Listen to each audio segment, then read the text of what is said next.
안녕하세요. 오늘도 사연살롱을 찾아주셔서 감사합니다. 20대 후반에 출산을 앞둔 여성이에요. 불과 몇 달 전까진 헤어샵에서 헤어 디자이너로 일을 했는데요. 임신 후 몸이 무거워서 오래 서 있기 힘든 탓에 지금은 일을 쉬고 있어요. 사실 저는 미혼모예요. 아이 아빠가 저와 아이를 버리고 떠났거든요. 처음엔 도저히 모든 걸 혼자 감당할 자신이 없어서 나쁜 생각도 했어요. 그런데 산부인과에서 아이의 심장 소리를 듣던 날 그 생각을 고쳐먹게 됐죠. 단순히 죄책감 때문에 그랬던 건 아니에요. 뱃속의 아이가 어린 시절 저와 비슷해서 마음이 저절로 움직였던 거죠. 저는 태어나던 순간부터 가족들에게 환영받지 못한 존재였거든요.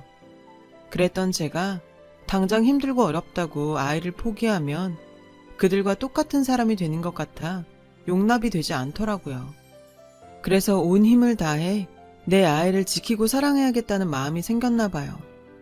저희 엄마는 소위 말하는 첩이었어요. 정확히 말하자면 씨바지였죠. 제 호적상의 어머니가 이복 언니를 낳고 원인불명의 불임이 되자 친할머니가 저희 엄마를 집에 들이셨거든요. 할머니는 아들이 없다면 큰일이 난다고 생각하는 사람이었어요. 아들을 못 낳는 여자는 남편을 뺏겨도 할 말이 없다고 여기시는 분이셨죠. 며느리의 불임 사실을 알자마자 아들을 낳아줄 엄마를 택한 거예요. 당시 저희 엄마는 아무것도 가진 게 없는 사람이었어요.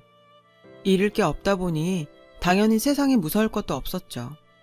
그런 엄마는 아들만 낳아주면 1억을 주겠다는 할머니의 제안에 홀깃해서 냉큼 따라 나섰어요. 그렇게 엄마는 할머니 손에 이끌려 친가에 들어오게 되었고, 그런 엄마를 본 아빠는 기가 막혀서 말이 안 나올 지경이었대요. 나이 때문이었죠. 당시 엄마는 21살에 불과했거든요. 어머니, 도대체 왜 이러세요? 아무리 손자 욕심이 나도 그렇지 저렇게 어린 여자를 데려오시면 어떡해요? 어떻게 꼬셔왔는지는 모르겠지만 당장 돌려보내세요. 어리면 더 좋지 뭘 그러냐? 다 늙어 빠진 내 처보다야 훨씬 낫지. 그리고 내가 쟤 끌고 온 거 아니다. 오갈 데 없다고 따라온 애야. 쟤도 원해서 온 거니 걱정할 거 없다. 어머님, 그래도 이건 아니죠. 집사람도 좀 생각해 주세요. 이러시면 제가 어떻게 집사람을 봐요? 아빠는 중간에서 난감해 하셨대요. 하지만 할머니는 완강하셨죠. 내가 왜 아들도 못 낳는 년까지 생각해야 하니? 억울하면 지가 진작에 아들 낳았어야지. 지금이라도 아들 하나 낳아봐. 그럼 내 당장 쟤 내보내마. 두 사람의 대화를 초조하게 듣고 있던 제 생모는 이러다가 1억이 물거품이 될 것 같아 아빠한테 매달렸대요. 제발 자길 불쌍하게 생각해서라도 받아달라고요. 그렇지 않으면 당장이라도 한강이라도 빠져 죽겠다고요. 마음이 약했던 아빠는 그런 저희 엄마를 내치지 못했고, 그렇게 엄마는 그 집에 방 한 칸을 차지하게 되었죠. 그제야 엄마는 모든 게 자기 뜻대로 되어간다 생각했는데, 좀처럼 아빠는 저희 엄마를 봐주지 않더래요. 애가 탄 할머니는 계속 엄마를 닥달했고, 엄마는 아빠를 꼬시는데 혈안이 되었죠. 정말 안 해본 짓이 없다 했는데도 아빠는 본처만 바라보더래요. 급기야 할머니는 엄마와 잠자리를 하지 않는 아빠를 닥달하기 위해 며느리한테 괜한 심술을 부리셨어요. 그런데도 아빠는 꼼짝하지 않으셨고, 할머니는 고민 끝에 초강수를 두기로 했대요. 그건 바로 며느리가 밖에서 외도를 하고 있다고 생트집을 잡는 것이었죠. 억울해하는 며느리한테 할머니는 이 집에서 쫓겨나고 싶지 않으면 어떻게 하든 아빠를 저희 엄마와 잠자리를 갖게 하라며 협박을 했대요. 그리고 그 결과 제가 태어나게 된 거죠. 아들이 아닌 딸이라 할머니의 실망은 이루 말할 수 없었다고 해요. 저희 엄마 역시 아들이었다면 1억이 생기는 건데 제가 딸이라 망쳤다며 젖도 물리지 않고 저를 미워했죠. 그런 저를 걷어먹이고 키운 사람은 본처였어요. 실질적인 제 어머니요. 제가 잠투정이라도 하면 할머니가 역정을 내셔서 추운 날도 더운 날도 저를 들쳐 안고 재우셨다고 하더라고요. 저에게는 5살 터울의 언니가 있었어요. 어머니의 친딸이었죠. 제가 기억하는 언니는 저희 엄마 때문에 어머니가 할머니에게 미움을 받았다며 저를 싫어했어요. 어머니가 저를 안고 있으면 그 사이를 파고들었고 어머니가 없을 땐 저를 때리고 괴롭혔죠. 그러는 사이 저희 엄마와 아빠는 할머니가 바라던 대로 정이 들었고 제 동생이 태어났어요. 제 동생은 할머니가 그토록 바라던 아들이었어요. 원래대로라면 남동생을 아빠의 호적에 올리고 엄마는 돈 받고 집을 나가야 했죠. 하지만 아빠가 이제 와서 내쫓을 수는 없다고 반대를 했고 할머니 역시 막상 생돈 1억을 주려니 아까워서 어쩌지도 못하고 있었죠. 그때 엄마가 제안을 하나 했대요. 자신이 1억을 포기하는 대신 아빠의 정식 부인으로 살게 해달라고요. 그 말을 들은 할머니는 옳았구나 했죠. 그래서 아들을 낳은 내가 정실 부인이 되는 건 당연한 거 아니냐며 엄마의 조건을 흔쾌히 받아들이셨고 이미 저희 엄마와 정이 많이 들었던 아빠는 할머니 성화에 못 이겨 어머니와 이혼하신 거고요. 하루아침에 이혼당한 어머니는 언니를 데리고 집을 나가셨어요. 당연히 저는 혼자가 되었고 할머니와 엄마는 제 동생을 챙기느라 저는 안 몰라라 방치하셨죠. 아빠가 가끔 저를 챙겨주시곤 했지만 그것도 잠깐뿐이었어요. 저는 외롭고 무서운 밤이면 나는 왜 태어났을까? 차라리 동생이 태어나지 않았으면 어머니가 계속 나를 키워주시지 않았을까? 하는 생각을 했어요. 그리고 결국 전 삐뚤어지게 되었죠. 초등학교 시절부터 친구들 물건에 손을 대기 시작했습니다. 그런 생활은 고등학교에 들어가서도 이어졌고 퇴학 위기에 처할 정도로 상황은 꽤 심각해졌어요. 그러던 어느 날 같은 학교에 다니던 남자아이들이 제 치마를 들추고 정말 잊을 수 없는 모욕감을 주지 뭐예요. 전 선생님께 의논을 했죠. 그런데 웬일인지 일이 커지더니 그 부모들이 평소 행실이 나빴던 저를 가해자로 둔갑시키더라고요. 분하고 억울했습니다.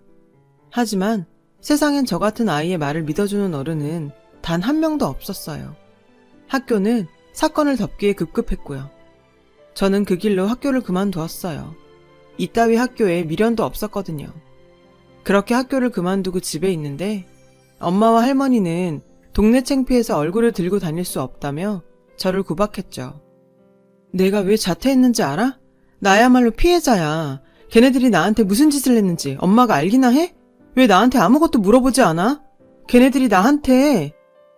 저는 차마 말을 잇지 못했어요. 그저 온몸을 파르르 떨며 눈물만 흘렸죠. 그러자 엄마가 그러더라고요. 물어 뭐해? 너하고 다니는 꼴만 봐도 다 알아. 아우 저런 건 뭐하러 태어나선? 키우느라 돈은 돈대로 쓰고 결국 이렇게 얼굴이나 팔고 내가 미쳐 정말. 나를 낳은 엄마한테까지 이런 취급을 받고 나니 서럽다 못해 분했어요. 그래서 그날 밤 저는 집을 나왔어요. 돈이 될 만한 것들을 훔쳐서 말이죠. 들고 나온 엄마의 귀금속과 아빠의 시계를 헐값에 팔아치웠고 얼마 안 되는 돈으로 고시원을 전전했어요. 그래도 먹고는 살아야 해서 국비를 배울 수 있는 미용 기술을 배웠고 미용사 자격증까지 취득하게 되었죠. 어릴 때 어머니가 제 머리를 따아주시던 생각이 나서 남의 머리를 만질 때마다 어머니가 그렇게 그립더라고요. 얼마 뒤 저는 미용실에 막내 스텝으로 취직을 하게 됐어요. 비록 가위는 잡을 수 없는 처지였지만 좋아하는 미용 일을 하게 되어서 꽤나 설렜어요. 그리고 제 손으로 여기까지 왔다는 성취감에 일은 힘들어도 즐거웠고요. 하지만 즐거움도 잠시 여자들이 많은 미용실엔 늘 얘기거리가 끊이지 않았고 저에 대한 나쁜 소문이 돌기 시작했어요. 이미 미용실에 들어올 때 학교가 적성에 안 맞아 그만뒀다고 원장님께 말했는데 얼토당토 않게 그 말에 살이 붙어 일진이던 제가 학생을 때려서 장애를 입히곤 퇴학을 당한 걸로 되어버렸죠. 그리고 그 소문은 순식간에 퍼졌어요. 미용실 스태프들과 단골 손님들은 그 말을 믿는 눈치였어요. 급기야 손님들이 저한테 머리를 감고 싶지 않다고 대놓고 말할 지경이었어요. 그래도 어떻게든 버텨보려고 했는데 돌아온 건 외면과 따돌림이었어요.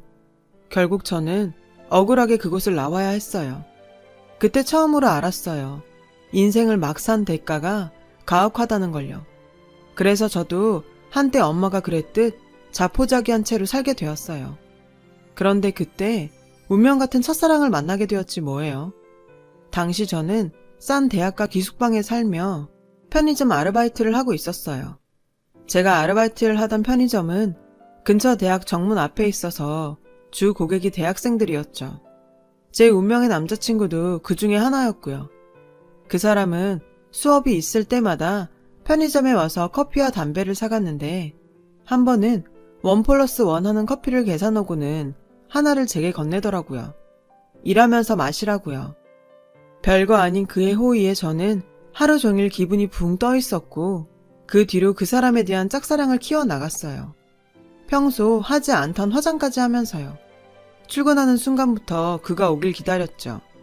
그도 자주 보는 저에게 오락기에서 뽑은 인형을 주고 가거나 토스트 반쪽을 건네기도 했어요. 입이 짧아서 꼭 반이 남거든요. 괜찮다면 출출할 때 먹어요. 라면서요. 이렇게 썸이 아닌 썸을 타며 설레는 시간을 보내다 보니 은근히 연애하는 기분이 들더라고요. 그런데 사장님 눈에도 우리 사이가 심상치 않아 보였나 봐요. 남학생이 저를 좋아하는 것 같다고 하시더라고요. 저는 그 말에 은근히 기대를 하게 되었죠. 그런데 얼마 뒤부터 그 사람이 편의점에 오지 않더라고요. 처음에는 무슨 일이 있나 걱정이 됐고 나중엔 여자친구라도 생긴 건가 싶어 체념하게 되었어요. 그렇게 마치 실현당한 사람처럼 우울한 생활을 하게 되었죠. 그렇게 2년이 조금 지났고 저는 편의점 아르바이트를 그만두기로 했어요. 아무래도 힘들게 딴 미용사 자격증을 썩히는 게 아까웠거든요. 그날은 마지막 출근 날이었어요. 정들었던 곳이라 마지막이라고 하니 괜히 울컥하더라고요. 그래서 구석구석 청소를 하며 마음을 달래고 있는데 그 순간 가게 안으로 그 남학생이 들어오지 뭐예요. 군복 차림을 하고 말이에요. 군복 주머니엔 이우진이라는 이름이 수놓여 있더라고요. 그 이름을 보자 그동안 이 사람 이름도 몰랐구나 싶었죠. 반갑기도 하고 씁쓸하기도 했어요. 아직도 여기에서 일하고 있었네요. 다정한 목소리로 그가 말을 걸었고 저는 오늘이 마지막 날이라고 말했어요. 그러자 계산을 마친 그는 망설이다가 오늘 일 끝나고 우리 만날래요? 순간 접었던 마음이 다시 활짝 펼쳐지며 심장이 쿵쾅거렸어요. 퇴근 후 그와의 첫 데이트를 하게 됐어요. 그리고 그날 그 남자 역시 전부터 저를 좋아했다는 걸 알게 되었죠. 그는 본가인 부산에 내려갔다가 영장이 나온 걸 알게 됐고 저에게 알릴 새도 없이 군대에 가게 되었다고 하더군요. 이름도 연락처도 모르는 사이였기에 이대로 영영 이별을 하는구나 했다고요. 제대하고 혹시나 싶어 곧장 편의점으로 달려왔다가 저를 보고는 너무 기뻐서 하마터면 만세를 부릴 뻔했대요.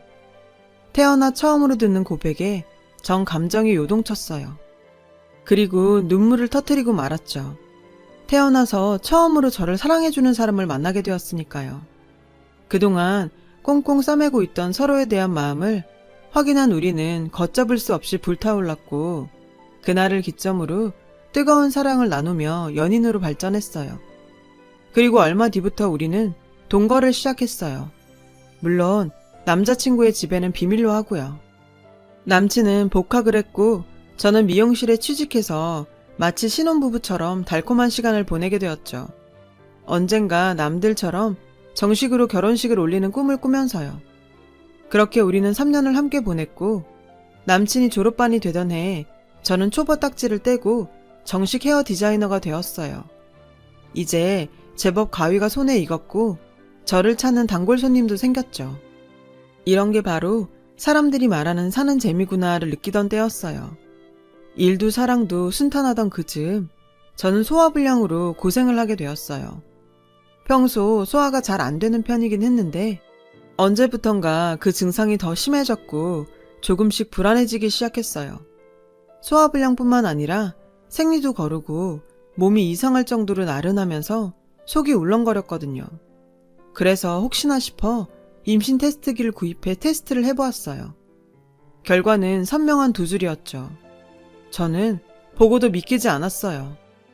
그날 밤 저는 임신 테스트기를 남친한테 보여주었고 남친은 놀란 표정으로 이렇게 말하더군요.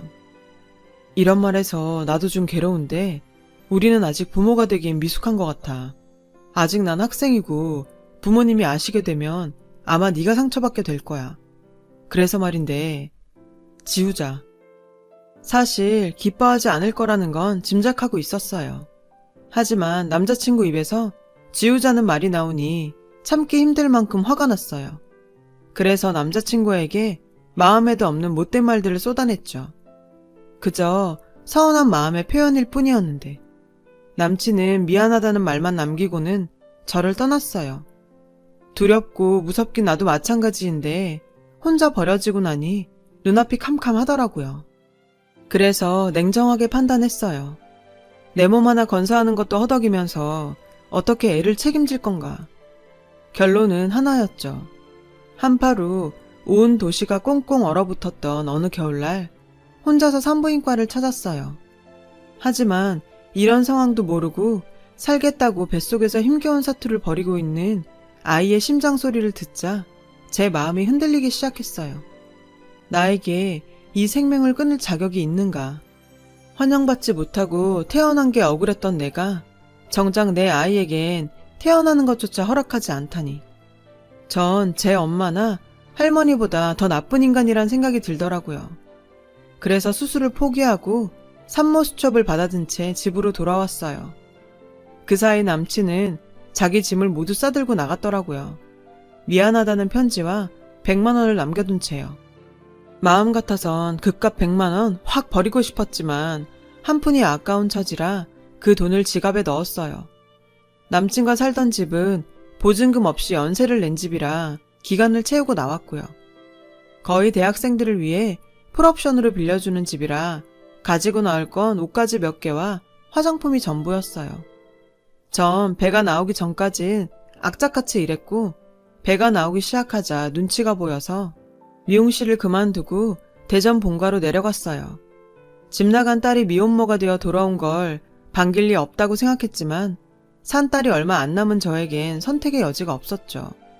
설마 애 가진 임산부를 죽이기야 할까 싶어 무거운 걸음을 내딛었죠. 그런데 저희 집은 온데간데 없이 사라지고 그곳엔 작은 빌라가 들어서 있더라고요. 그리고 충격적인 얘기를 듣게 되었어요. 아, 빨간 대문집 말하는 거죠? 그 집 아저씨가 집 나간 딸 찾는다고 허구한 날 밖으로만 돌다가 사고로 죽었어요. 그리고 얼마 뒤인가 부인이 아저씨 앞으로 나온 보험금 가지고 도망을 갔는데 그 집 할머니가 그 충격으로 쓰러져서 어디 시골 구석에 있는 병원에 갔다나? 근데 기가 막힌 건 그 소식을 어디서 들었는지 그 집 여자가 찾아와선 집까지 팔아치우고는 돈까지 챙겨서 도망갔다지 뭐예요. 인겁을 쓰고 어쩜 그런 짓을 하는지. 근데 그 집은 왜 찾아요? 혹시 돈 같은 거 빌려줬어요? 그 말을 듣자 다리가 휘청했어요. 저 때문에 아빠가 돌아가셨다니 믿을 수가 없었어요. 저는 할머니의 행방이라도 알고 싶어서 며칠을 더 그 동네에 머물렀어요. 하지만 할머니 행방은 찾을 수 없었고 결국 고민 끝에 엄마의 주소지라도 찾아보려 주민센터에 찾아갔어요. 그리고 그곳에서 저를 아는 주민센터 직원을 만났어요. 알고 보니 이복 언니의 친구더라고요. 저는 그 직원분을 통해 어머니와 언니의 행방을 알 수 있었어요.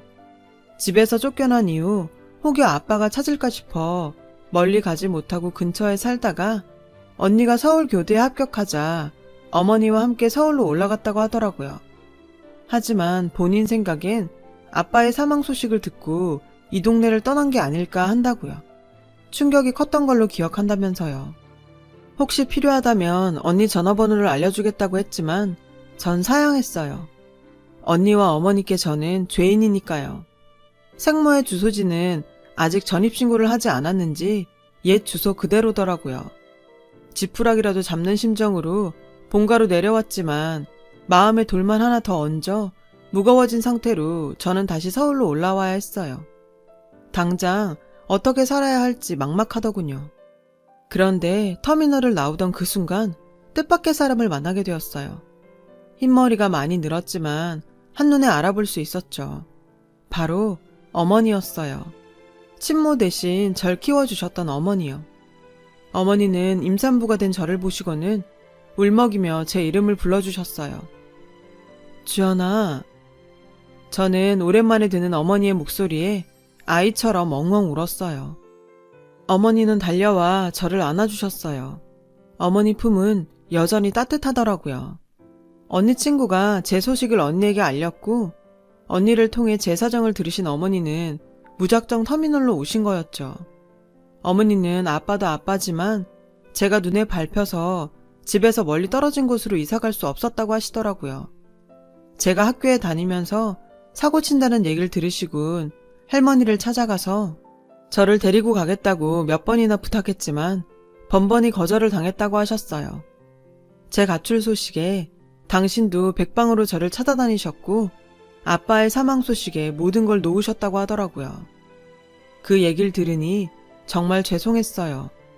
저 때문에 돌아가신 아빠한테도 그렇고 어머니한테도 불효를 한 것 같아 몸둘 바를 모르겠더라고요.